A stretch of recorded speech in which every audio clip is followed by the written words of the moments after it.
Meanwhile, though, a Gold Coast nursing home has been asked to please explain why it continued taking deposits just the day before shutting its doors. Anna Rawlings is there on the scene. Anna, there's been a mass exodus from the nursing home. The really troubling part here is the uncertainty from those residents.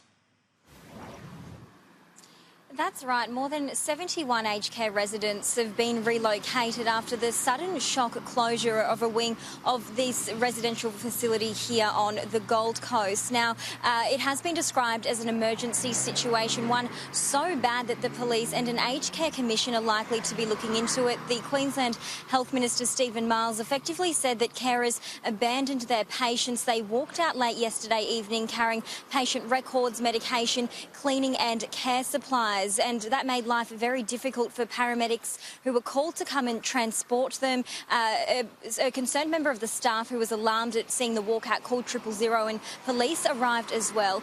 Now, of course, as well as the issue of care and safety, there's also the big question about money. And the Queensland Nurses Union says that families who have paid to have their loved ones living here and being taken care of here have got some very big questions. Families were not getting any information either as well.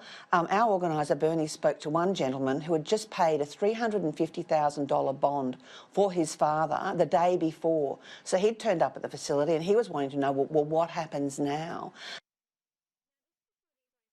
Now, this facility is owned by a company called People Care, and they are claiming that the closure was because of a subcontractor that they brought on to manage a wing of the retirement village last year. That company is called Help Street, and according to the Gold Coast Bulletin, they're alleging they haven't been paid for the last month. Now, the owners of the village are denying that claim. They say they don't owe any debt, but certainly what's happened here is there has been some sort of dispute over contracts or over the finances. Now, this village is also under the jurisdiction of the federal government. The aged care minister says he is looking into this as a priority, as well as what action could be taken against those responsible.